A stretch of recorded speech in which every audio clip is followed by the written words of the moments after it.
10% of children in Wales schools. 30% of children in Cardiff schools have ethnic minority heritage, more than a third. But at the same time, there's a real sense that as ethnic diversity is increasing in Wales, there's a view that race and race-related issues are being pushed to the shadows and quite often overlooked. That sometimes lip service is paid, but change has been very slow to come. So based on academic research and personal testimonies, the paper that we wrote, and you do have executive summaries of that on your table,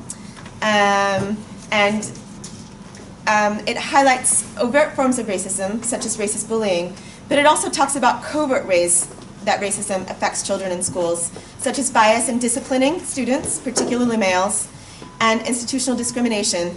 But also, it talks about the way in which students with ethnic minority heritage don't see themselves reflected in the curriculum, which really has, and the way in which a Eurocentric syllabus can actually, push children out to the margins and affect both their experiences and their outcomes. So what we have today is like a brilliant panel of speakers. I will introduce them one by one, rather than going through. But Abu-Bakr Madden is representing Race Council Cymru. Noam Devey is representing Show Racism the Red Card. Zainab is from Hyatt Women's Trust, and she does a lot of work with families on the ground, supporting them in their issues with schools. Show Racism the Red Card does work doing anti-racist education in schools, and Abu-Bakr is actually very knowledgeable on all issues education and the way they interplay with race and racialization. And Kevin Smith from Cardiff University School of Social Sciences, his passion is critical pedagogy, looking at the way that pedagogy kind of is shaped by society, and is also going to share with us a bit about the new curriculum in Wales. And one of the reasons we want to do this right now is because we're at a moment right now. There is a new curriculum being crafted in Wales. It's a moment, it's a once-in-a-generation chance, actually, to reshape the curriculum here and to solve some of these issues that have really been entrenched, because there's a famous report, the Swan Report, 30 years ago, that was kind of making all the arguments that are going to be made here today. And the issues they just remain stubborn. We keep seeing some of the same issues coming back up again and again. So without further ado, I introduce you to Noam Devey from Show Racism the Red Card. Thank you very much. Thank you for all giving up your time and coming here today. We work through telling stories with young people, so I start with the story of our charity. Anybody recognise this person? Shaka Hislop, one of the best goalkeepers of his time, played for Newcastle United. On the pitch, he was trying to stop one thing. Off the pitch, he talks at some of our events. He lives in America now, but he set up our charity. And when he talks of his harrowing experiences, it really does raise the hairs on the back of your neck. Whether it's far-right groups chasing him down the street unexpectedly, or him walking onto the pitch through the tunnel and people wearing the Newcastle badge shouting abuse at him. And it's one day that he came up with the idea of the red cars and used what he knew and what he had. He had friends who were sports stars, and since then, as a charity, we're very lucky. We have this high leverage. It's very successful in schools. I go into schools and young children are already excited to talk about this topic that a lot of adults might shy away from. However, there is a misconception with this strong branding. A lot of people think that this is the work we do, footballers, and while we want to get rid of racism in football, the bread and butter of what we do is education. As you said, we work with young people. These are the last 3 years' figures. 10,000, 14,000, and we're already on target to reach 20,000, I think, this year, young people across Wales. What sort of stuff we do? Well, we've got our club events with sports stars. We work with over 500 teachers, almost all of the new qualified teachers in Wales, and we do a day training course for them. 7,000 young people took part in our competition. Hopefully, if I have enough time, I'll show you one of the winners at the end. We create resources, and they're all free to use on our website and government websites. We have a fortnight of action, which keeps going, where players wear our tops. Young people see this, they get that message. You go into a school you've never been before, and they've already heard about the charity, and it's very powerful. And the last one we started doing is twinning projects between schools where areas are maybe quite different. One was between Treorchy and Fitzallen, where the BAME population is almost flipped on its head. And if you look at what experts say around othering people, the strongest way to break that cycle is to have someone you know from a different background, different society. And that's why our twinning projects have worked so well. This is a question in various forms I get asked. Is racism still a problem today? And I don't know how to answer it all the time. I often think, what shall I say? Shall I say, no, it ended in 2017 in September? And I want to see what their reaction is, if they'll be like, oh yeah, it did. No. Sometimes it tells me more about the person than it does what they're saying. Sometimes I think they're trying to ask someone else. Maybe they're trying to ask, where are we on this journey? Laws and stuff have changed, but what is actually happening on the ground? But I've always struggled to answer that question.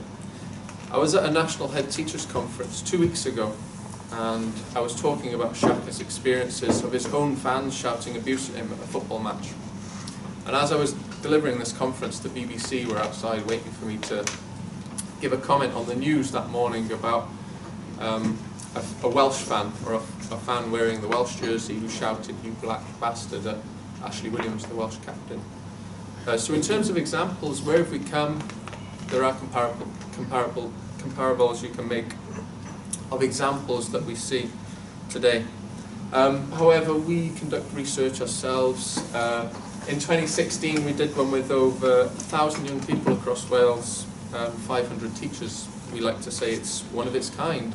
We've not found anything like this in Wales. We did it in primary schools and secondary schools, schools in cities, schools in rural areas, Welsh-speaking schools, English-speaking schools, from across the 22 local authorities in Wales. How many of the young people told us they experienced racism where they live? It's 94%. So we know racism happens. We gave them an opportunity to share some of their experiences. This was one of many. Maybe not an opportunity they would have had if the teacher or us hadn't asked that. Maybe that's the first time they spoke of their opportunities. It's easy to shy away from these things. It is frightening or scary to hear young children say these things. But we aim for that not to be the case. Teachers, well, I empathise with teachers. They face racism, but they don't get training on it. They're not qualified to deal with it. Any of our new staff, I wouldn't put them in an environment to talk about racism without training. 6 to 8 weeks of training. Comments about religions, such as Muslims. These are the comments we had in a focus group, the number by the comments, and the number of times young people heard these sort of comments. This isn't different from what you would Google if you Googled Muslim. This isn't different from headlines that we see in society. I'm not sure if you... Let's see if it plays. Can you play that? What, press the space bar, isn't it? Yeah. Or go back and then try and use the mouse. Just click on it. Click on it, yeah. Clap your hands. If you all let the please clap your hands. If you all let the please all let please clap your hands. They're saying the word pakis, and they're singing that. These are primary school pupils who are singing that. How do you deal with that? It's very difficult to deal with as a teacher. They need training upon things like that. What teachers... these were some of the comments that came from our training, and it was our research. We did it at the same time as the Brexit vote, or the referendum I should say, and similarly as we saw hate crime spikes in society, our online survey monkey saw comments coming in which represented that society. Stealing jobs, get out of my country, young people saying this in schools, teachers asking for help, how do we deal with this, not having training on how to deal with it. What happens in schools is it mirrors what happens in society. So teachers are crying for help. Even after we've done sessions, children saying these things, are hearing these things. There's hate in schools, which we call hate crime outside of schools, but they're happening inside. Teachers are crying for help via text message. Sunil is our campaign manager. This was a text message sent to him. A parent saying about the teacher having racist attitudes. This is also highlighted in the press, in reports that we do. This week, I think, The Guardian has had an article about racism in schools every day. I think the bottom part here, we have a database where teachers phone us, ask us for support. From last year, it's increased 50%. We've never seen it like that. 50% more people, teachers asking us for support in local authorities which are not receiving funding because they deem that they don't have issues of racism. We did a consultation with a BAME group set up by EYST in Rhondda-Cynon-Taf. This was a very powerful event where the young people shared their experiences of racism. And you see some of the statistics there, 83% saying the comments were in schools and saying that they were normalised, that nothing was done about them. This event, we invited key stakeholders, and we have the strongest partnership we've ever had with the council after them just seeing and sharing those experiences with the young people. We see things like the rise of far right, the referendum used in ways like this by the media. Further examples in society. This is a school telling us about the fears they have in the community and wider. And again, stuff we've seen in Cardiff, from the graffiti to Mid-Wales to this day that happened.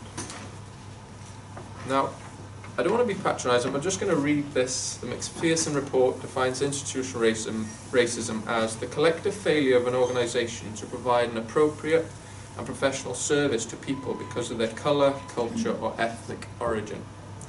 It can be seen or detected in processes, attitudes and behaviours which amount to discrimination through unwitting, prejudice, ignorance, thoughtfulness and racist stereotyping, which disadvantage minority ethnic people.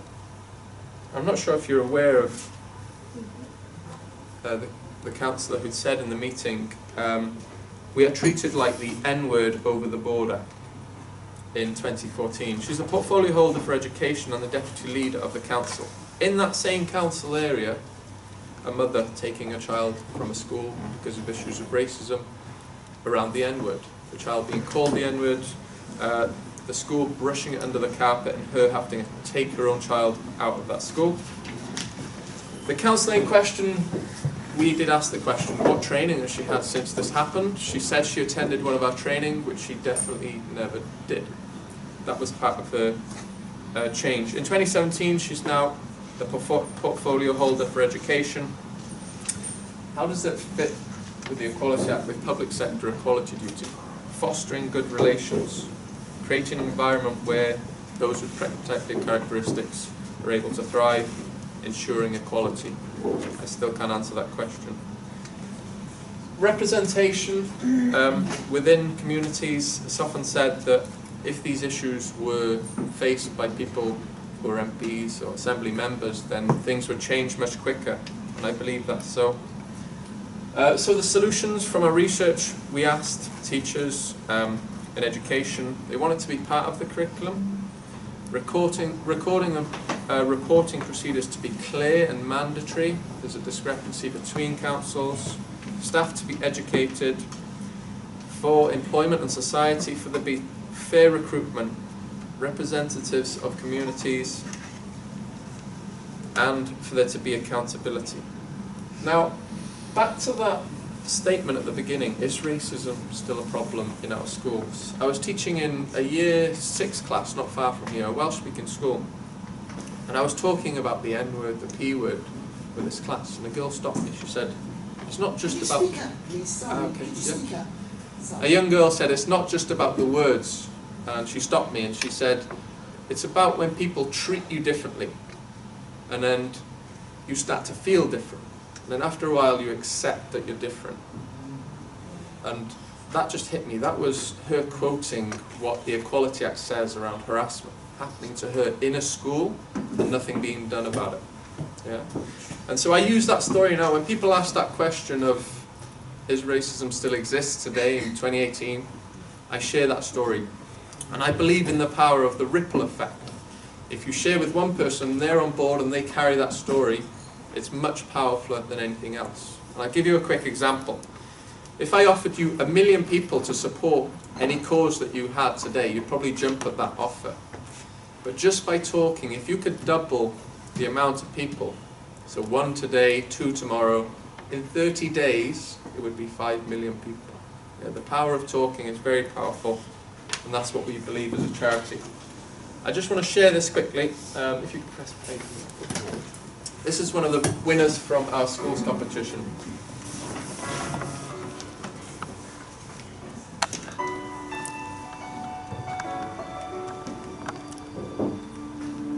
I am not a stranger to the dark. Hide away, they say, 'cause we don't want your broken parts. I've learned to be ashamed of all my scars. Run away, they say, no one will love you as you are. But I won't let them break me down to dust. I know that there's a place for us, for we are glorious.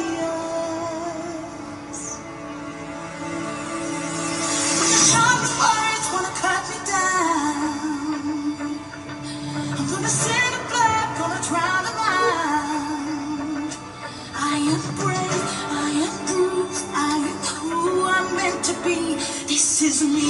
Look out, 'cause here I come. And I'm marching on to the beat I drum.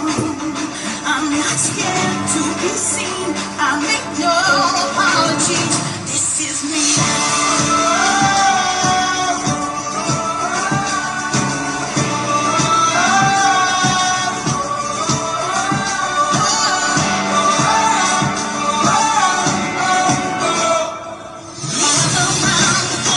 It's my skin. Well, fire away. 'Cause today won't let the shame in. We are bursting through the barricades. We want to say our warriors. That's what we feel. That's what we feel. Won't let them break me down. I know that there's a place for us. Only a warrior. Cut me down. I'm gonna send a blood, gonna drown them out. I am brave, I am bruised, I am who I'm meant to be. This is me. Here I come. And I'm marching on the beat I drum. I'm not scared to be seen. I'll make no apologies. This is me.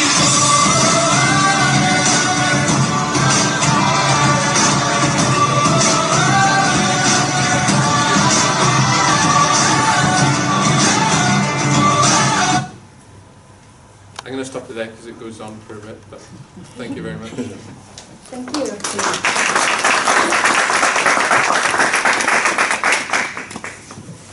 Thank you very much. Now, we'll save questions and answers for after, at the end of the entire panel. So, Zainab Noor is from Hyatt Women's Trust, and they do a lot of work supporting families and supporting people on the ground. And she has a lot of experience supporting people to deal with these issues with schools. And is going to talk right now about the experiences of trying to report a racist incident in school and barriers to that. Right, yes, like Jim just said, I run a charity organisation which is just across the road from the park, and Hyatt Women's Trust, for the last 8 years we also run an advocacy project. We've only just got co-funding this year. Can you please speak up? We can't hear you. Oh, right, okay. So I run a charity organisation which is just based here in Cardiff Bay, so we really right in the heart of community, so a lot of the clients that we see from parents of different cultures. Oh, thank you. Yeah, does it work? Hello? No, I think it does. So yeah, so in terms of the advocacy project, we basically a lot of the parents have come to us in the past about incidents of racism that their children have complained to them. So the kids come from school and they say, oh, the teacher said this to me and they said that to me. And the parents then don't know, may not have the capability on how to deal with it, some of the parents become emotional.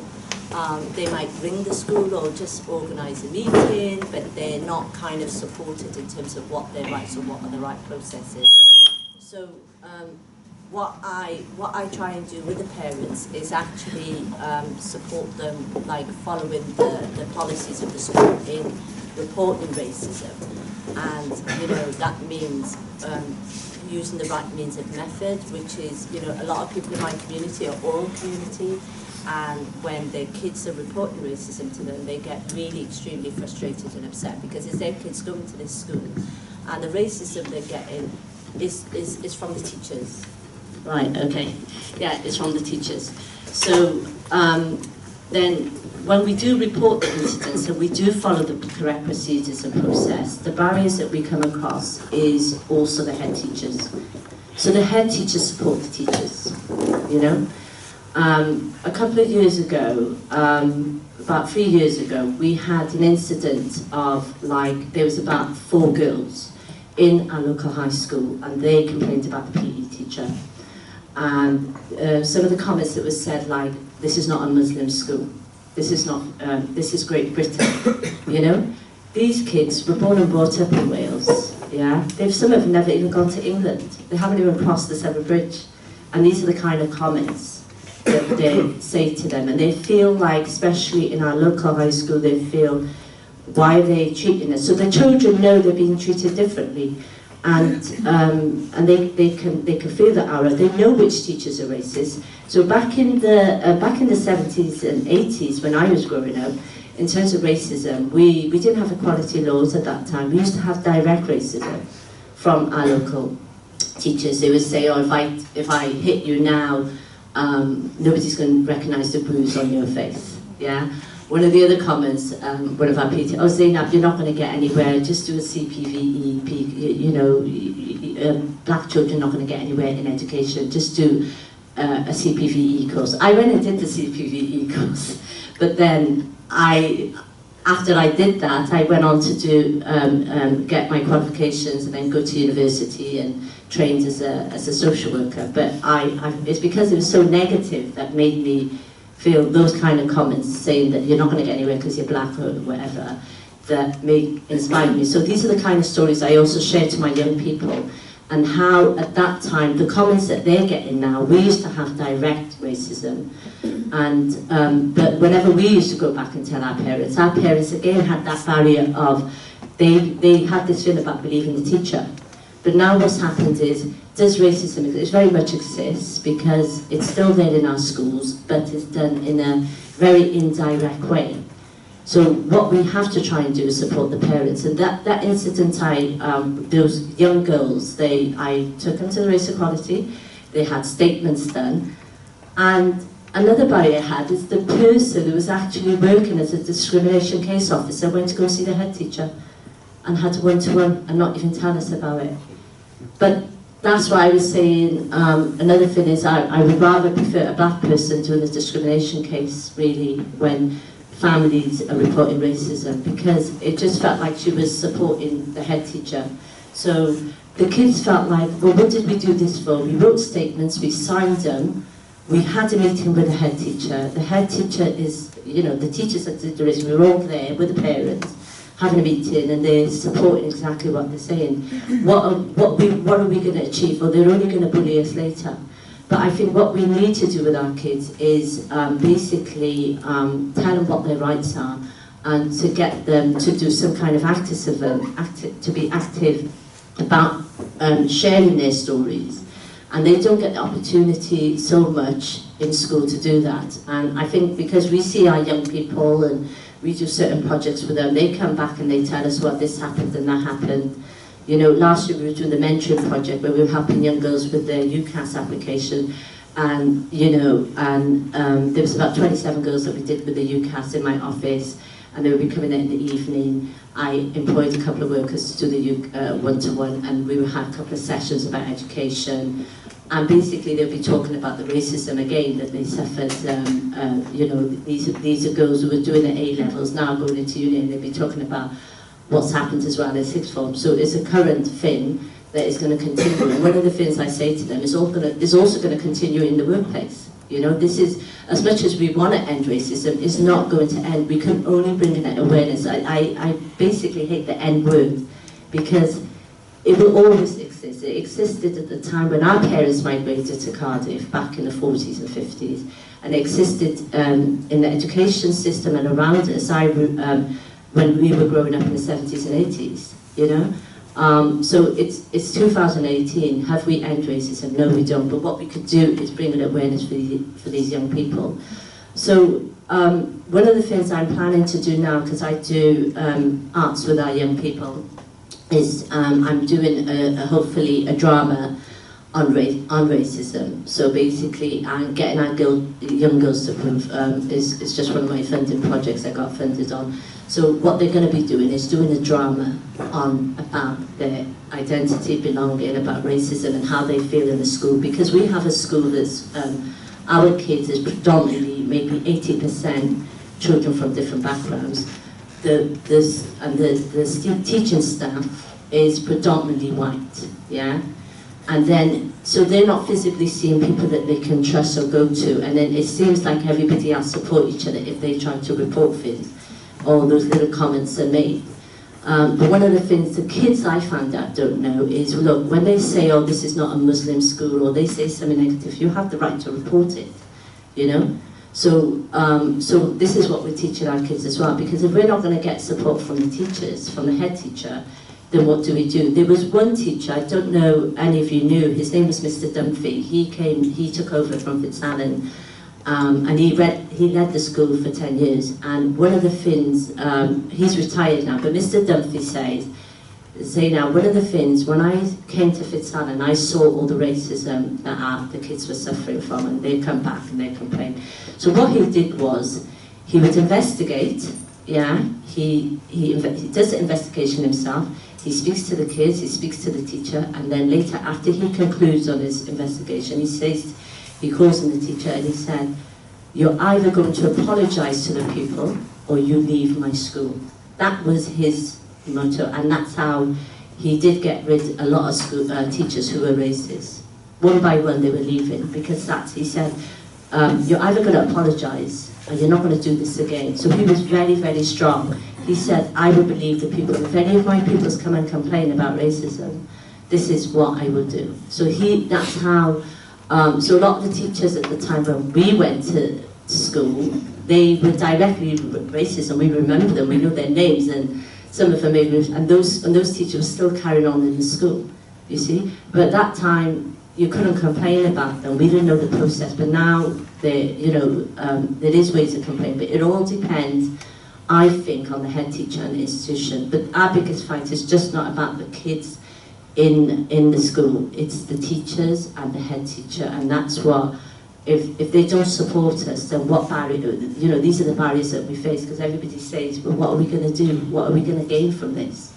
So this is another thing is I find like our kids are not taking part in the drama and the sports, and I say to them, why? And they go, oh, they don't want us. They're racist. They don't want us to take part. And they don't take part in any of the plays or the drama. And I was like, and they should come and do drama with us in our charity. And we get them to perform in other places in our community events. And these are the kids that go to the local school. So my new drama that I'm hoping to do is to build a partnership with the school, so they actually take part and do a job. They said, oh, the drama is not about us. So we said, what do you want to do this year for the drama? Or we want to do it about how we feel in the school in terms of our identity and race. So we do the consultation and then they decide, and then hopefully I'm hoping that they can show, when we do the drama, that they'll be able to show that. But it really depends on the partnership that we also develop with local schools. So yeah. Thank you so much.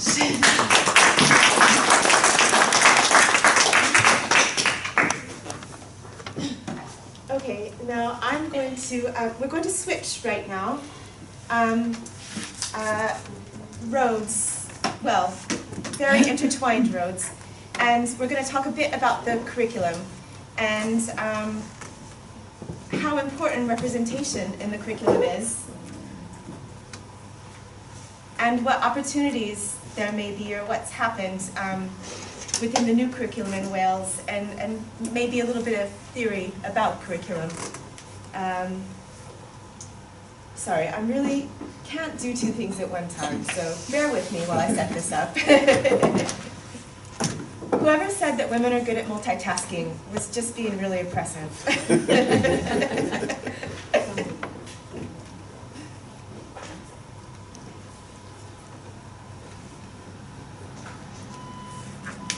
All right, here we go. So, Can you use the mic? yes. All right, I will use the mic. I'm not used to hearing my voice this way. Sorry. Thanks a lot. Okay, so I titled my talk, Decolonizing the Curriculum. And I'm going to tell you, Pupils Voices on Representation. So I'm going to explain why that title, why the word decolonizing. So we're making the argument that the current and previous curriculum of Wales and other UK nations have been Eurocentric, and they focused on white achievements and white stories. They are steeped in British history and Eurocentric histories, which is a colonial history. And that history, this, our social structure, based on these years of colonial history, had at the center of it a racial hierarchy. This is what the triangle trade was based upon. We needed to dehumanize, particularly black Africans, and people of all shades that were not considered white. So that's why we think it is important to name the problem and use the word decolonizing. And we do think that this problem needs to be picked apart intentionally. It's not going to come out in the wash. There have been a lot of reports over the years, tons and tons. If you read the full paper, you'll see a lot of citations. Tons and tons of reports over the years that have kind of critiqued this, and somehow we're still where we are today. Now, okay, so that's enough of critical race theory for the day, or at least for this presentation. You're going to get more later on, I think. Now, why representation and pupils' voices? And this presentation in particular is really going to highlight some pupils' voices. Why do I use the word representation? Actually, I'm going to use a quote from Riz Ahmed on the Trevor Noah show. And he was talking about, because he was asked about representation of, he was talking about the chance for people of color to get roles, to get meaningful roles, to not be typecast into stereotypical roles. And here's a quote from him. "I don't like to talk about diversity. It feels like it sounds like an added extra. It sounds like the fries, not the burger, like something on the side. You have your main thing, and then you sprinkle on a little bit of diversity. But that's not what it's about for me. It's about representation, and representation is absolutely fundamental about what we expect from our culture and from our politics. We all want to feel represented. We all want to feel seen and heard and valued. So I prefer to talk about representation." All right, so that's the meaning of the title. And if we can go on to the next slide. All right, so pupils in Wales today. All right, we can hit it again. So 10% of children in Wales have ethnic minority heritage. In Cardiff, we're talking about 32%, and in Swansea, 14%. So these are a lot of young people coming up in the world that we have an obligation to take care of and to be sure have everything they need to be successful in society and be represented in society. Dun, dun, dun. So in December 2008, our team conducted 5 focus groups reaching just about over 30 pupils in Wales. There was a big range of ethnicities that were represented in there. Ethnicities, religions, different migration histories as well that were represented in there. And I'm going to do my best to showcase their voices in that presentation. This actually, again, I have the picture, the same picture that Noam used, of a group of young people that we brought together in Radickan and Taff from 8 different schools. And I thought it was a really powerful day because most of these kids, they might be one of 2, 3, 4, 5, there are a handful of ethnic minority pupils. And on that day, they sort of got to experience the power of like being together with people who had a shared experience with them. So the pupils that we spoke to, the pupils we spoke to brought into sharp focus the critical role of schools and teachers and how they respond to racism. But it also illuminated the way in which a whitewashed curriculum distorts both BAME pupils' views of their self-identity and their self-worth, but also their white peers' understanding of the value and the place in the world of ethnic minority people. This is really important, and I think Noam hit on this point in his presentation as well. So we can go on to the next slide there. Yes, 3% of teachers, oh that's okay, so 3% of teachers in Wales have ethnic minority heritage. Many BAME staff are in support roles in school, not in classroom teacher roles. Let's forget about even talking about management or senior management roles. The gutting, we might also say that the gutting of the Education Improvement Grant, targeted support for ethnic minority students, is having a massive effect on gutting BME staff in schools as well. There's one report that showed that from cuts that happened in 2014. There have been further cuts since then, and I think we're still waiting to find out the answers to how much more that may have been affected since then. Yeah, few of the pupils that we spoke with had BAME teachers, and when they did, they were in support roles. We can go on to the next slide now. All right, so a bit about the power of representation. How many of you have seen this picture? If we were in the United States, almost everyone in this room would raise their hand because this picture did go viral. This little girl actually made the talk show circuit after this picture. People really responded to this. The mom put it on Twitter. It was a family on a trip to Washington, D.C. They took a trip through the National Gallery, and this little girl was just in awe, and the mom snapped the picture, put it on Twitter, and it was immediately, it just captured people's hearts, really. It's how powerful that was. And okay, so when the first family leaves the White House, there are always portraits done of them, and they're put in the National Gallery. This is the first picture of an African-American First Lady that has been hung in the National Gallery. So, given that 30% of pupils in Cardiff, are from a BME background, are we really giving them the education that they need to see themselves represented in a really valuable way? And I just wanted to ask you, what representations of Queens are our students likely to see in Cardiff? Just picture it in your mind. Okay, next slide. Yeah, I was actually meant to ask you guys to picture a queen in your mind before I started the presentation, and I was nervous, so I forgot. Okay. Yeah, so the pupils in our focus groups, they all agreed they want to see their own identities and heritage represented in their curriculum. It's important both for them and their fellow students. Here's a quote: "I want us to be represented in our culture and religion. You need to know where we came from." And the "you" was like, to me, you need to know where we came from. And then there was a group of young women in Torvine that went to a particular school that had a center. They had a center especially for Gypsy traveler students to kind of learn about their own cultural and history, but also learn about their human rights.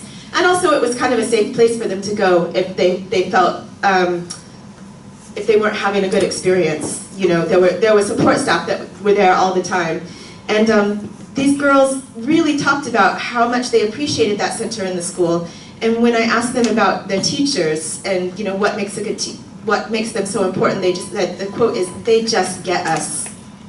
All right, we can go on to the next slide. Yeah, okay.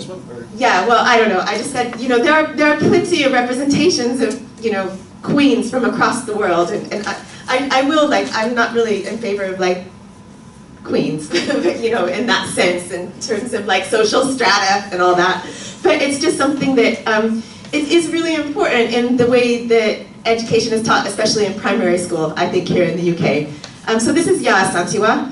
She was a queen mother of the Ashanti tribe in the late 1800s, and she led a military, she led an army, and she was quite responsible for a war against the British. If you Google the Golden Stool, story of the Golden Stool, you can find out about it. Actually, in recent times, the history is getting even more and more complicated. I think people are starting to challenge the traditional narrative. But all right, in sake of time, we'll keep moving on. So the themes, I'm just going to give you really quick, and I am going to finish up in just a few minutes here. There's a lot more to say. It's really hard to encapsulate these people's voices in just a few minutes, but there are certain themes that came out when we talked about representation in the curriculum. We did have a whole section about their experiences of racism and their definitions of it, but I'm going to leave that for now because we've already had a lot of people talk about that. So, they have a huge appetite to learn about current events and politics. I want to learn why the UK left the EU. There was one young woman that wanted to know about Palestine. She was really curious about Palestine and was asking about it to her teacher. And her teacher said, "You can't ask me about that." She kind of pushed about it. The teacher said, "You can't ask me about that. I can't talk about that with you." And she really felt the teacher was pushing her aside, and her experience of it, the way that she talked about it, was one of being pushed aside. And she said, "I didn't want her opinion. I just wanted her to know the facts." And she couldn't even tell me the facts. Another quote, "It's always about kings and queens. That's not interesting." So they really had a thirst for global events and for politics and citizenship. They were also very critical of the current representation of Black history. And I sort of like, yeah, here's a quote. "White people made Black people slaves. That's what we learned about Black history."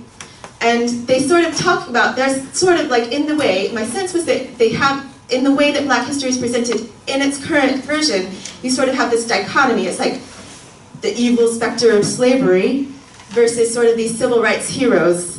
And they really thirsted for more representation. There were very few, there were no references to Asian history being represented at all. And when EYST, in fact, facilitated a BBC slot on the news, we had some kids come into our drop-in and talk about it. One of them, who was a young man who's now in university, he was kind of saying, who was quite reluctant actually to even do the spot at first, but you know, ended up speaking quite a bit and realizing he did have some things to say. He mentioned that he had no representation of Asian history that he could remember in his entire education here in the UK. So they also talked about the need for ethnically diverse role models across the curriculum.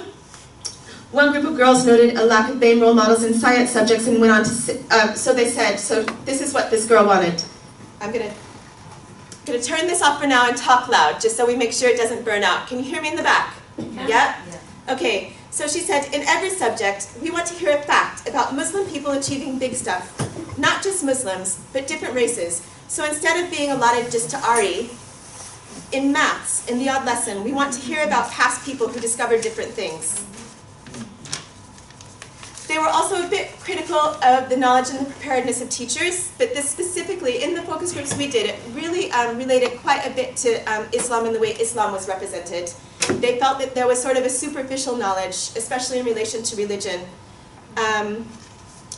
In school, I learned about Islam, but not in the right way. It was ridiculous. It was all cultural and not a true reflection of what Islam is.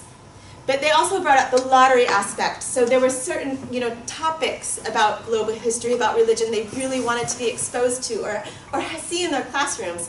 And there was a bit of a lottery as to what was taught in PSE or what was taught in RE. So they also very astutely saw this representation of multi-ethnic role models in the curriculum, across the curriculum, that wasn't tokenistic, that wasn't stereotypical. They saw it as an antidote to racist viewpoints. They thought there were a lot of mentions about the importance of debunking the connection between terror and Muslim. And they also said, with the stigma about Muslim, well, one person said, with the stigma about Muslims, I want the teachers to learn more. And another girl said, after all this, after school, people will go into the big wide world, and they shouldn't be shocked. So they thought it was important for, not just for them, but for their white peers to also have a curriculum that was not so Eurocentric. Next slide, and I'm really almost done. Oh, very quickly, there's loads of policy and obligations. I'm going to skip this slide really quick in the interest of time, but if you want to talk about it in the Q&A session, there's a framework there that obligates. the Welsh government and the UK government to really take these issues seriously. Next slide. And then the solutions that we're proposing. There is an executive summary of the paper on your tables. You can share them, pass them around. We would like to talk about this in the Q&A and get responses to these proposed solutions. But we really want requirements for we think it's very important that we put requirements on some of these proposals and that they're monitored, that it's not going to happen on its own. It has to be monitored and made to happen. And it's going to require regular anti-racist education. It's going to require engaging with BAME pupils and parents in developing the new curriculum, and potentially, we would argue, monitoring actually, the percent or the amount of representation of non-white histories, cultures, achievements. And obviously, teachers need to be prepared to do this because, we all need to learn. It's a joint exercise that we need to embark upon. And I will end there. Thank you very much.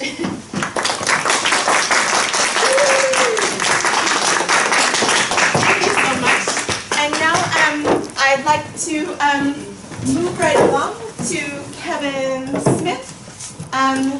He is in the Cardiff University School of Social Sciences and is an expert on pedagogy. And I'm going to let him explain to us what he knows about pedagogy, as well as the new curriculum. And I should say, actually, Kevin did tell me, he agreed to come here. He needs to leave at 12:30 because he has to get back and teach a class. Yep. So thank you very much for coming, and want to make sure that everyone knows that. Do I need to use the microphone, or are we okay? Can you guys hear me okay in the back? Okay. I like to use my hands. So, first off, thank you everyone for attending. Thank you for the invitation. These kinds of conversations don't happen enough in my life. I'm originally from the States, if you can't tell, and kind of cut my academic teaching teeth in Miami University in Oxford, Ohio. And if you know a little bit about Miami University, it is the home of Peter McLaren and Henry Drew when they were teasing out these ideas with Paulo Freire and Joe Kenchlow and about critical pedagogy and what critical pedagogy is and what are its aims and how do we implement this in a modern quote-unquote society. And so I was introduced to all these new ideas and just really so excited about it, and they were really infused with strong discourses of critical race theory, and I found myself being drawn to modules, postgraduate modules like the curriculum of hip-hop, and just this kind of, I went through the process of like decolonizing my own mind, and I became very passionate about it, and then after I was teaching for a while, I was introducing these ideas into my own curriculum and my instruction, and my philosophical beliefs about teaching and learning, and I went abroad. I was lucky enough to work in the South Pacific and work with the Ministries of Education in 11 Pacific Island nations and developing educational policy, and I was able to kind of sprinkle those ideas out there. And then I come to Great Britain, which I have a wonderful personal relationship with. So my family's from Wales originally, and I come here and the conversation stopped because everybody thinks racism is solved. It almost seems like we believe we're in a post-racist society. That somehow, maybe with the advent of Barack Obama, that kind of changed the game a bit. And I was really kind of shocked. And I think maybe it was because I was raised in a particular understanding of racism and then had that tweaked so hard, so drastically, that maybe I was a bit sensitive to that. So let me ask you a question before I get too involved. And you don't have to answer, but I want you to think about the answer. What is curriculum? When you hear the word curriculum, what do you think of? And I'll tell you a little anecdote while you mull that over. I was raised in a predominantly white society.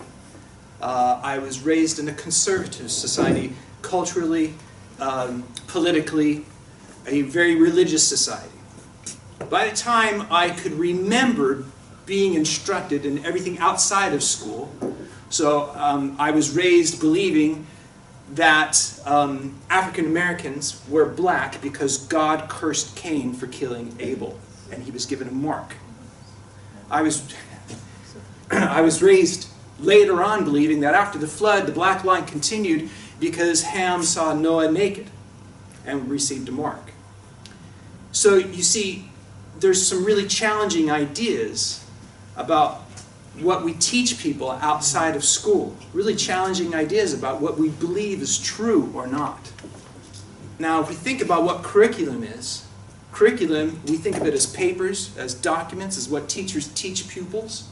But what curriculum is the legitimization or delegitimization of culture. It's the legitimization or delegitimization of knowledge. It's what we teach people because we want to create a society that we think we believe in.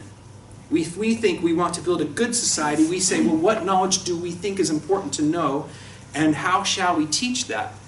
So if we're in schools and we have people pulling together ideas about what is knowledge and what is society and what is good and what is bad and what is race and what is not, and those people believe that Cain killed Abel and became black, or Ham saw Noah naked and became black, what's our curriculum going to look like? What are these ideas of power going to be expressed as? And so critical pedagogy is a philosophy of education. It came from the school of what called social reconstructionism. Social reconstructionism started out broadly saying with this really a paper called Dare the School, Build a New Society by George Counts, who was a student of John Dewey. And by saying that, by kind of leading that charge, George Counts was asking, can we construct schools as sites of social transformation? So we use that as kind of the basis now, and as education and curriculum development moved on and we went through different aspects of thinking about school, Paulo Freire comes to the scene. Paulo Freire was from Brazil, was exiled when the fascist government took over, and during his 20-year exile he wrote a book called Pedagogy of the Oppressed. And that fed this new movement called critical pedagogy. And the goals and aims of critical pedagogy are that schools do continue as sites of social transformation. But it's not enough to just talk about ideas. It's not enough to just say, this is what racism is, and let's not do that.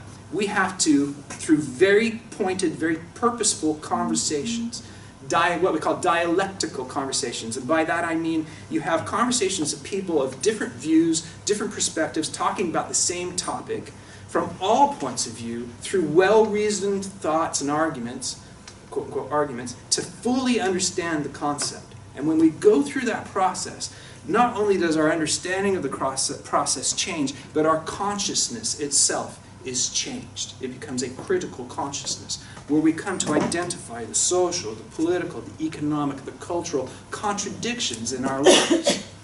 And so critical pedagogy argues that we need to have a problem-posing, dialogue-based form of instruction where teachers and pupils have shared authority, shared responsibility, a duty of care in the classroom to pick apart the problems in society and change society so that problems can't exist in it. We're not trying to remove racism. We're trying to transform society in such a way that racism can't exist. And it happens, and we take all of our isms, all of our pet, problems that we have and the things that are really deep and core to us as well, and we think about what does a society look like without that, and how do we create that society. So what's interesting then is we think about this new curriculum for Wales. Well, one thing I do want to talk about with critical pedagogy is it comes from the critical school of thinking, from what we call the Frankfurt School. And the critical school of thinking believes that we have a physical reality, we believe in real things, but we also have a social reality, the way that we talk to each other, the way we talk about things, the social practices that we have, our institutions create a social reality. Sometimes power, influence, language can mask that reality, so that what really happens in our social relations is not what we think it is. And so we think we're participating in a fairer society than we are. I was raised believing in the American dream, that if you work hard, play hard, get plenty of roughage in your diet, someday you'll own a house. Here, there's a strong discourse of meritocracy in the UK. But I think we all know in this room that pathways to success, pathways to wealth, pathways to happiness are not equal. That they are not necessarily based upon your contribution to society, because there are real social obstacles that prevent people from being able to engage in society fully. That critical pedagogy argues, is why we need to use our critical faculties, our dialogic processes, to peel away the veil that occludes our understanding of the true reality to solve those problems. So what's that mean for the new curriculum in Wales? Well, who was schooled in Wales? Excellent. Okay, so most of you then have gone through the curriculum from 1988. Some of you may have predated that. The curriculum from 1998 was fairly prescribed. It has had a very particular orientation to it, a very concrete set of subjects, and it followed a very particular form of initial teacher education. I'm going to be blasphemous and say that, and I have friends in teacher education here, and I'm not necessarily impressed with how we do teacher education in Wales. I wish it would change. I worked in developing countries that I felt had a better approach to teacher education because they were seeing it from a completely different perspective. And we had flipped the discourse of what it means to be a teacher and how to talk about things on its head. Here, though, we just haven't done that yet. But I do like to think about Wales as a developing country still. So I think there's hope in kind of having maybe a form of indigeneity that informs the way we do things here, as well as this idea of decolonization. So, the curriculum for Wales was a subject-based curriculum, and it had certain outcomes that were very concrete. There was a review by Graham Donaldson in 2015, where they took 700 adults and 300 pupils, and they said, what do you like, not like, what shall we do, what are your goals, what are your aims, what do we need to get out of school? And they produced successful futures and they reorganized the curriculum pretty drastically.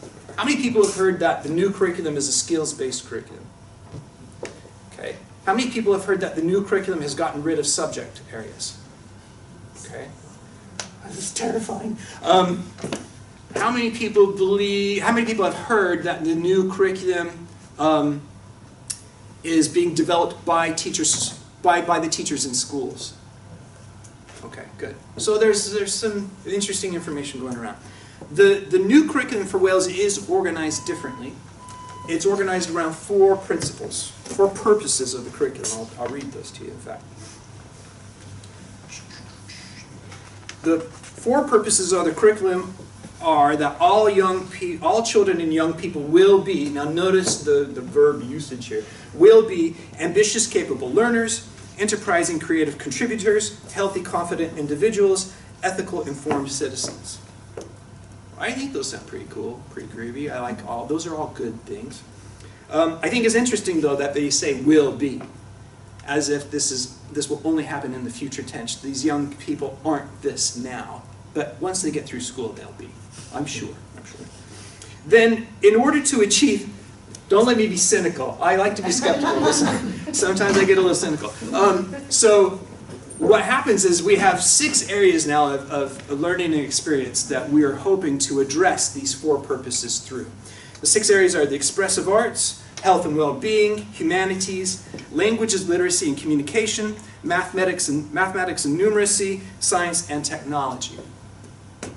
So, if you are a PE teacher now, and you're in the well-being area of learning and experience, you are like a dinosaur, basically, because new teachers coming in will not be PE teachers, they will be health and well-being teachers. So we've got to figure out now, where does physical education fit into this? It's an opportunity, but it's also possibly a gulf here between understanding about where we are now and what the future holds. Now, this kind of an approach to curriculum means that we're focusing on experiences in the classroom. This is ringing classical progressive education, but we're not quite employing a classical progressive education. The other thing we have is that we have what we maybe are broad faculties of subjects that fit within health and well-being. So we'll talk about personal physical safety, we'll talk about mental resilience, we'll talk about emotional intelligence, PE, like physical education, all of that will fit within health and well-being. The difference being that we've gone through a process of developing the curriculum with what we call pioneer schools, where teachers are working closely with other experts and people in developing the content for these areas. They're organized around things called what matters statements. What matters statements comes from a particular approach to curriculum design called Understanding by Design by Teague and Wiegand. And this had a big influence in the United States for a few years and has informed the Common Core curriculum and as well as some of the benchmarks that were used for No Child Left Behind. 2 minutes, oh gosh, really? I could talk for days, I'm really boring. So what that means is basically teachers get together and they say, this is what we think matters. These what matter statements are supported by big ideas. A big idea, you might think, is something like if you're teaching in the language, literacy, and communication, or maybe in the humanities, and we're talking about a particular story, talking about Romeo and Juliet or something like that. A big idea would be like the hero's journey. Maybe we're talking about the Odyssey. And the big idea would be the hero's journey. And we would say, okay, what is the hero's journey? And what do pupils need to kind of be familiar with? What should they know about it? And then what is essential for them to know in order to understand this big idea? The way that we will actually enact the curriculum in the classroom is what we call a process curriculum. At least this is where we're at now. Things change really rapidly in these groups. A process curriculum rejects the idea of what's happening right now, where we have one person speaking in the room and people passively listening. If you read Chapter 2 of Pedagogy of the Oppressed from Paulo Freire, you'll learn about the banking model of education, and this is a near perfect example of it. Sorry about that. So, I'm not saying that the new curriculum for Wales is employing Freire's philosophies, but I am saying that we could actually do that with the models that have been suggested. A process curriculum then emphasizes a pupil-led kind of learning experience where teachers have expert subject knowledge accompanied with expert cognitive development knowledge, knowledge about the affective domain of learning, about cognitive development, about pedagogical principles that inform their instructional practice, because pedagogy and practice and instruction are different things, and they work as coaches with the young people. So hopefully what we'll see is more kind of authentic engagements as a social learning exercise in the classroom. And that, I think, serves the potential of some of these ideas that we have to actually embed ideas about unpicking race, unpicking ethnicity, gender, all the different kind of isms that we're faced with today. But since we're specifically focusing on race, and I don't want to steal anyone's thunder, I liked what you were saying about you addressed kind of the institutionalized presence of race. And I think what we need to encourage is more specificity about what we mean by race and racism, especially in the UK, because it's been so conflated. When you look at the legislation, when you look at the way the government treats ideas of like hate crimes, for instance, we can say racism, and that can be applied to a lot of broad things. It's not necessarily about biological assumptions about people. And I was raised, or I've come to understand from my academic experience, racism is an institutionalized system of benefits that affords certain people those benefits because of these assumed biological differences. And those assumed biological differences are usually differentiated, we identify those through, quote, quote, the color of your skin. And of course, we all know we've had evidence since the 60s that shows that if we're thinking about race in terms of difference, there's as much biological diversity between common racial groups as there are across racial groups. So the idea of race being biologically defined is rubbish. So when we're in schools, we should talk about racism as, I'm going to get normative and make some claims here. In schools, we should talk about racism as the institutionalized system and realize that no matter what we do curricularly, it's stuck into the institutions of our society. We can create a new curriculum, but that new curriculum isn't going to be different if we also don't address the institution. Secondly, we have discrimination.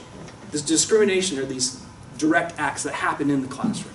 That's the purposeful limitation of the benefits. That's when you don't call in the black children in the classroom, or you always call in the white kid in the back. And those are informed by racial prejudice, which are the individual ideas that we have about race because of acts of discrimination and the institutionalized system of it, the cultural, social aspects of it. So I'm over, I'm sorry, but thank you for listening. Thank you very much. I think that last statement, I think the message maybe is that theoretically in the new framework, there are things that we can tap into, but that is going to be a job that is going to take a lot of effort and perhaps some influencing. And that last statement is a good segue, I think, into Abu-Bakr's presentation on Dysconscious racism, the miseducation of teachers from dominant cultures.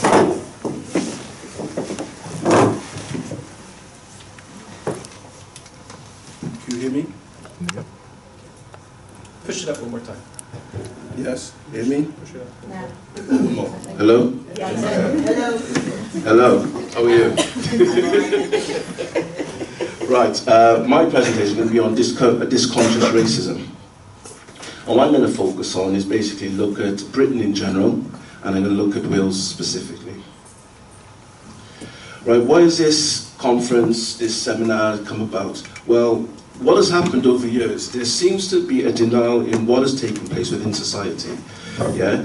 There's this belief that racism doesn't exist anymore. Now, a lot of parents have been complaining with schools within Wales, and very little has been done. And one of the problems is now is that it's white parents who are complaining. So what I want to emphasize here is that it doesn't affect one group of people when we're looking at racial issues within the educational system. It actually involves every ethnic group within this country. Right, this is a school. Yeah, it's up here. This is a school which was exposed approximately the summertime, about June, July time. Okay, and this is a school in Cardiff. Now this is this is an infant school. Okay, I've spoken to parents. I've spoken to parents from this school whose children go to this school, and very little has been done in order to change what is taking place within the educational system. Another thing I want to emphasize is that when parents were complaining about what was taking place in this school, nobody was hearing them. It had to take a white organization like EYST to go in and to expose what was really happening. As you look further down, one of the things you'll notice, these were the key thing of concerns which came out in the report, okay? Well-being and attitudes towards learning, okay? Teaching and learning experience, you know, a lack of care. What I want to emphasize with these key concerns is basically there's a lack of empathy and professionalism coming from the teachers in order to address the issue of prejudice, discrimination, and racism within the schools. Now, one of the things which I feel was happening is there seems to be this cultural denial that racism actually exists. But it does exist, it's real. Unfortunately, when I speak to people about racism, why doesn't racism exist in your opinion? They feel it's because they don't maybe hear the N-word like they used to. That's a barometer or a monitor in order to say that it doesn't exist. Or because miscegenation or amalgamation between black and white couples have increased. But if you go through colonialism and slavery, these relationships did exist, and racism was rife. So we can't use those as monitors and barometers in order to judge a society. Right, dysconscious racism. Dysconscious, what does it mean by dysconscious? Is an uncritical habit of mind, including perception, attitudes, assumptions, and belief. It's a distorted thought process. This is where this word comes from.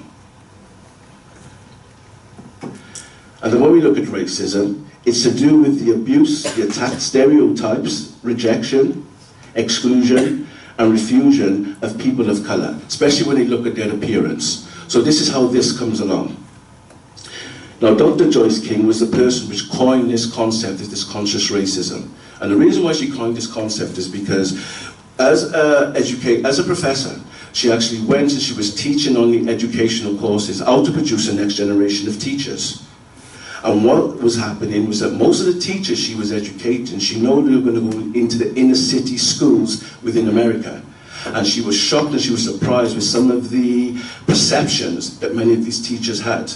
Whenever she was trying to explain about the positive aspects of African American people within American society, they found it hard to believe.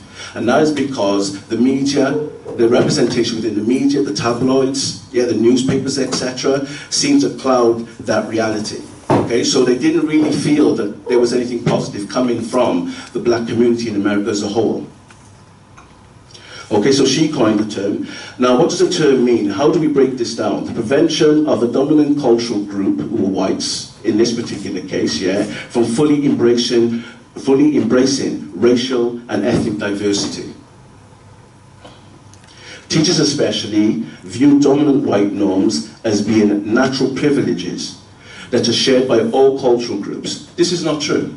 Just because people may be born in a particular country doesn't mean they will share that cultural element, okay? And I think this is an important thing to acknowledge and an important thing to understand. Okay, so if people from the subordinate culture, say for instance, don't immerse themselves in our culture, they either feel that it should be imposed or should be forced upon the people, or they should assimilate.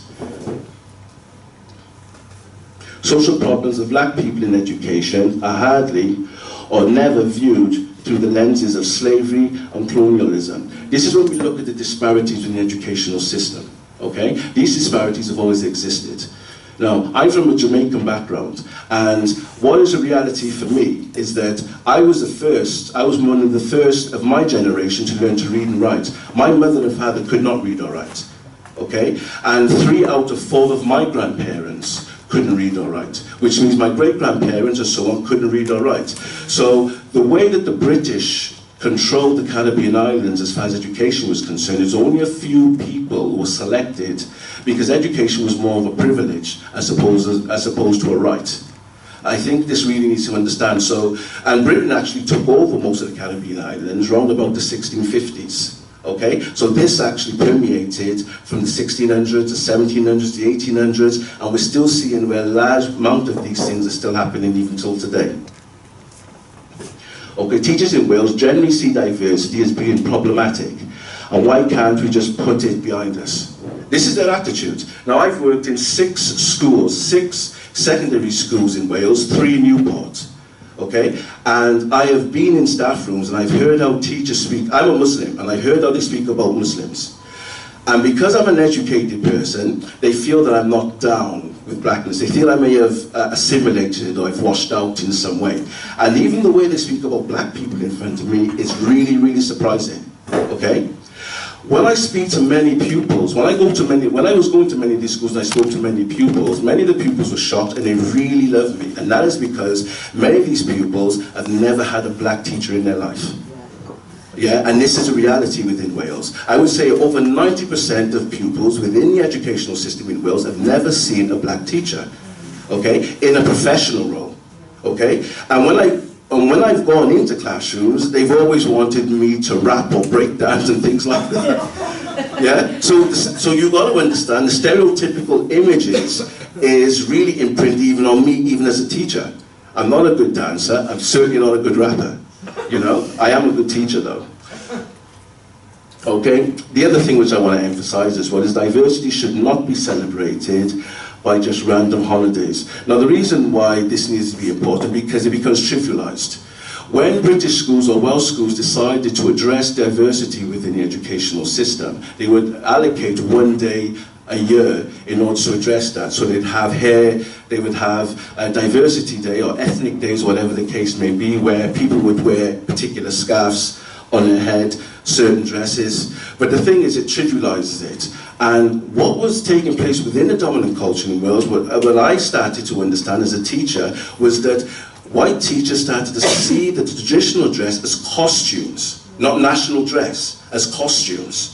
Okay? Because this is really important. This was a national dress. So the thing is what I want to emphasize here is that it became trivialized and there was like a negative connotation to try to understand people's culture.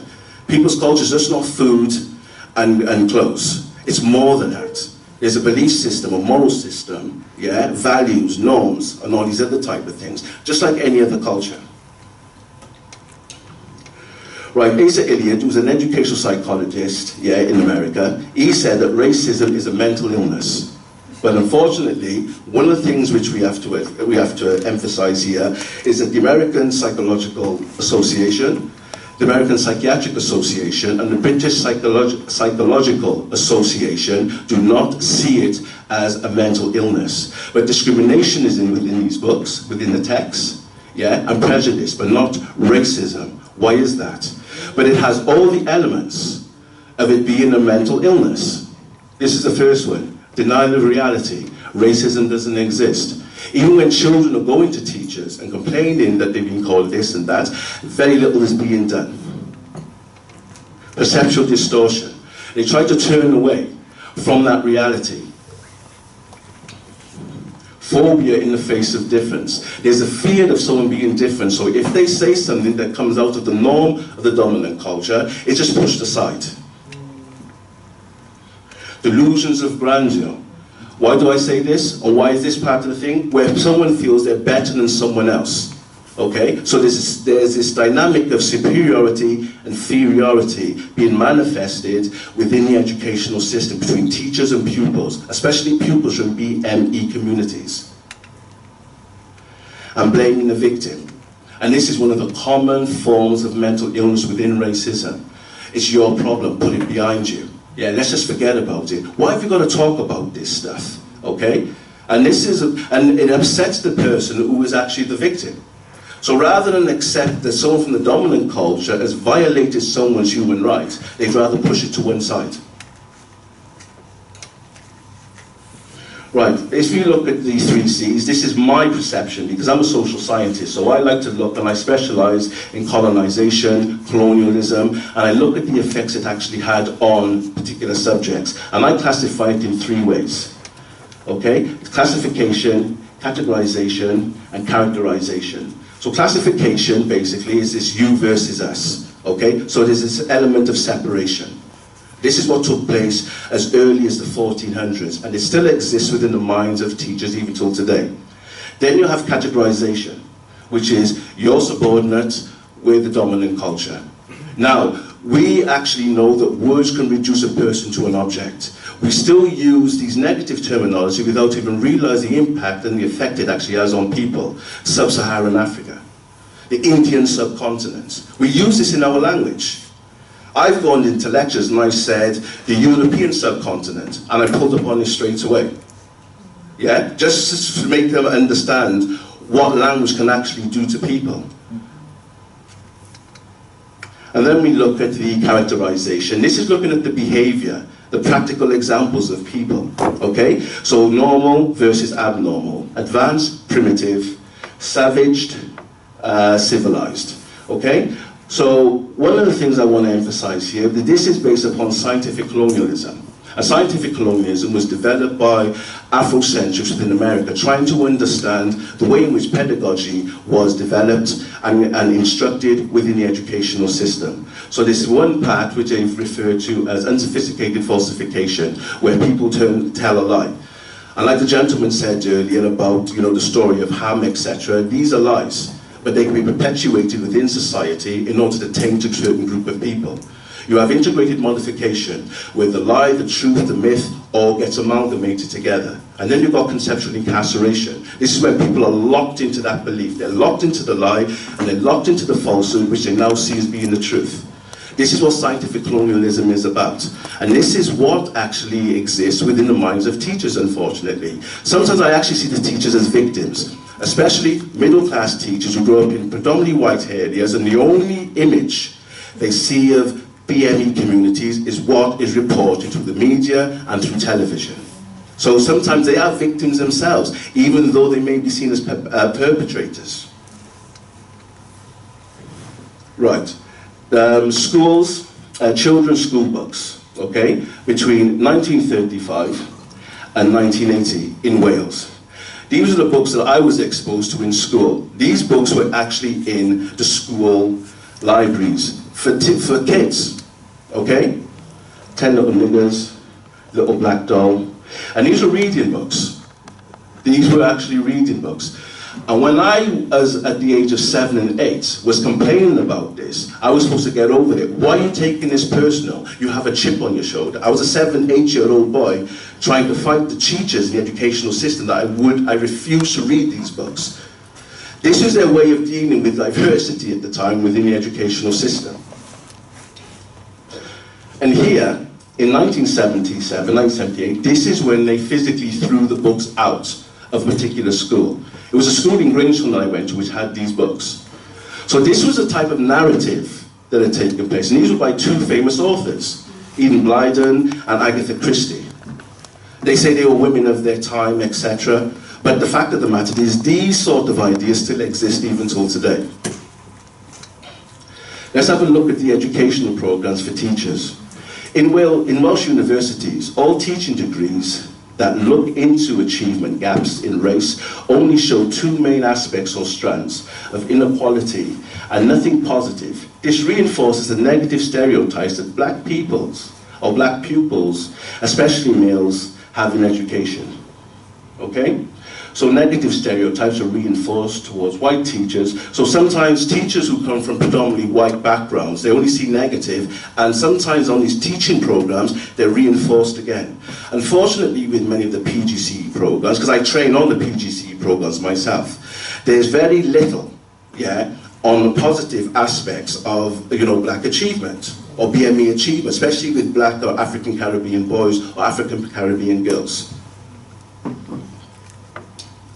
Sometimes white teachers are psychological victims when it comes to seeing black males in a positive light. Okay, so these are the things which they usually focus on. Expulsion rates. Okay?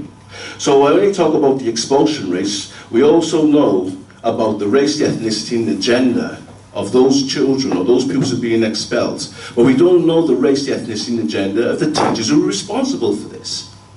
So this is something where training needs to be done in order to reduce or to eradicate this type of psychological behaviour that's being perpetuated on a daily basis. And it's done at a more pervasive level, where people who are teachers feel they're not doing anything. And sometimes they're not supported by the school for change. One of the things which someone said earlier was that when discrimination and things takes place, that they're supported by the head teacher, and unfortunately when racial issues or incidents take place within schools, unions support the teachers as well. So just don't look at the head teacher, we have to look at the role that unions, teacher unions are playing as far as discrimination is concerned. Oh, am I for time? 2 minutes. Oh, 2 minutes, right. Sorry about this. Let me try and finish on this. Tessa, okay? Teachers' expectations and students' achievement. Now, this is one of the key things that came out in a lot of the studies within the United States, that the learning outcomes or the achievable outcomes of a student is based upon the perception a teacher has within the classroom. Because teachers are not just giving pedagogy or instruction, they have to give that emotional stability, emotional support at the same time. So it's a two-pronged approach for the good teacher. Do teachers teach the way the children learn, or do they expect children to learn the way they teach? A good teacher teaches the way the children learn. They know their cultural background, they know their learning styles, and they know to develop them as far as the curriculum is concerned. Okay? So when we're looking at things of discrimination, when we're looking at different forms of discrimination, they usually happen with class, gender, and appearance. Okay, so when we're looking at BME communities, stream bands and grades are usually low. Low educational attainments, and usually what happens is the teacher, especially when it comes to careers, etc., they always try to put them or make them think of going into low and skilled forms of work. Anything to do with sports, music and drama is something that is encouraged. But if any of the people from BME communities, especially black communities, who want to go into things like science, biology, chemistry, mathematics, they're discouraged from this. Okay, so I think I'll leave it there and try and open it up for questions. Can we just give one more round of applause to all of the speakers? We're going to open up for a discussion section now. As per usual, we've packed the day and we're running a bit behind. I will say, I know that we're here till 1 o'clock, but we have the room, so if you have to leave, feel free, but if you are able to stay, I welcome you to be able to do that. Now, one caveat before we start. Like every good event, we do have an evaluation, and we do have an equal opportunities form for you to fill out. I'm going to ask my colleague for a little bit of help in passing them out. If you just can fill them out right before you leave, and just chuck them on the table by the door where the registration is, or leave them on your table and we'll gather them up. Ladies,